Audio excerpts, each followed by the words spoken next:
Good morning. Welcome again to another GDFL footy show. Yep, we're up to round 4. Exciting start to the season so far. Last weekend saw an exciting round of matches under lights out at the Church Street Oval. Tommy Tigers, much too good for Geelong West. Werribee Centrals, absolutely belted the Belmont Lions. Anthony Kitchener, 8 goals. Chuggalug, 4 goals. Anarchy, too good for Cryer. Cookie booting 5 goals out there for Anarchy. Inverleigh, well, absolutely all over Winchelsea. Owen Lewis, mini-me, yes, the big man at full forward, kicked a lazy 7 goals. The Belpost Hill Panthers out at the Ring Road Recreation Reserve, much too good for the North Geelong Magpies. McPherson booting 6 goals for them, and Kane Swennerson holding everything up for the Magpies once again.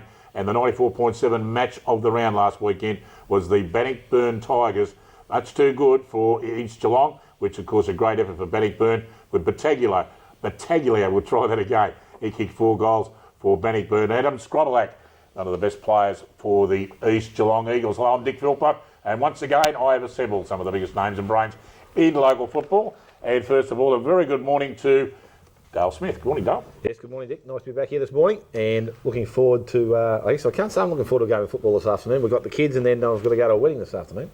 Unbelievable, a wedding. But no one in the family. Unfortunately, the wedding on the Saturday is not good, but family commitments and take a little bit of priority here and there. I thought there were some rules about that, and the man that hopefully we might get him married one day. There was any brides left down in sale available. And of course, I speak of Jake Bourke. Good morning, Jake. Yeah, good morning. It's always good to be here, and we'll see how we go on that front, Dick. Fantastic. Now, Smithy, before we go on to the game, the big game last weekend, I've got a bit of news to tell you. I actually went to buy Rosemary one of the souvenirs from the Melbourne Storm because they were going pretty cheap.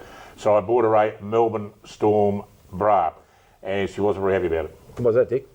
Working well. Exactly what we rehearsed, going well. She wasn't happy because there were 2 cups missing. Okay, we all right. falling out of your chair, folks. Unbelievable. Now, the big game, I promised not to do too many gags, folks. Now, they're starting to fall apart now in the studio. But the big game last week, of course, the Bannockburn Tigers absolutely upset East Geelong's bandwagon a little bit. And the Bannockburn Tigers, well, you'd be happy, Smithy, they're back in town. Yeah, I'm pretty happy that they won the game, Dick, and I was pretty impressed with the way they went about it too. Before the game, I didn't think they could do it. I just thought the size of the East Geelong boys was probably going to be a bit too much for them. But over the ground, I suppose the conditions actually suited Bannockburn. The windy conditions got the ball to the ground, but they were all over them in the early part of the game. Scrobelack got the first 2 goals, probably could have had 4. Missed a couple, but I suppose it was a really good exercise with Bannockburn with their matchups. They worked pretty hard with Brad Watson O'Hara on a wing. I think he probably was one of the better players on the ground. Jamie Van Ingen went to the back line, had Costa for a while. They had a few other works. Woods went back into the half-back line, his first game, so he's pretty polished. Look, it was just a great game of football, and I think the third quarter told the story.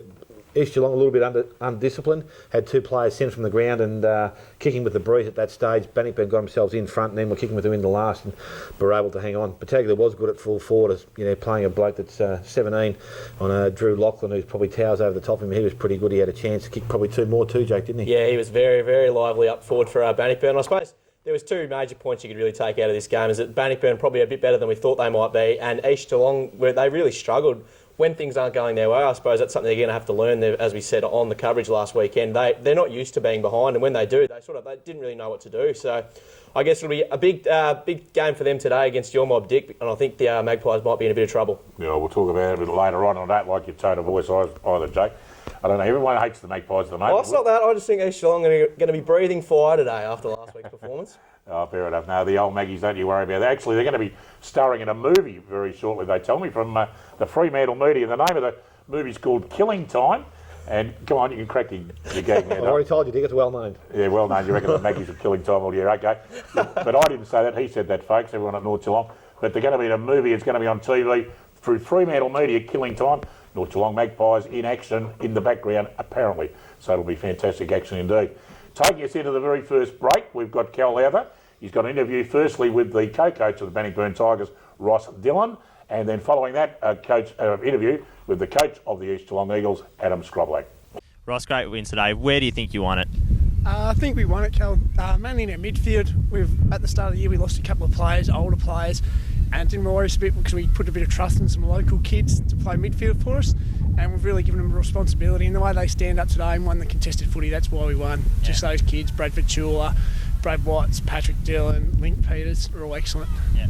how impressed were you with how your team got in and won the contested football ahead of East Geelong, which is such a bigger side?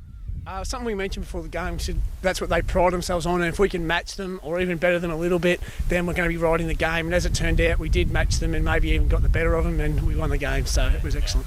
How do you think your back line went standing up to Scrobelac, and how do you think that the decisions during the game affected how East Geelong played?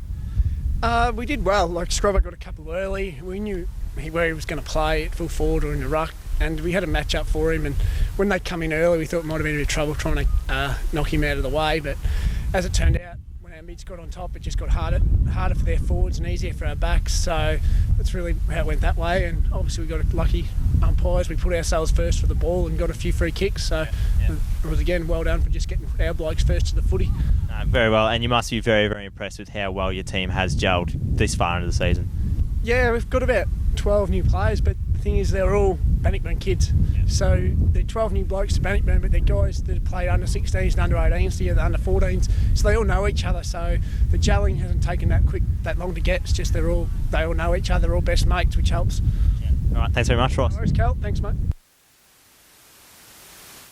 Scott, do you think some of the reason that you lost today was because you're not used to dealing or being in close contests such as Bannockburn gave for you today?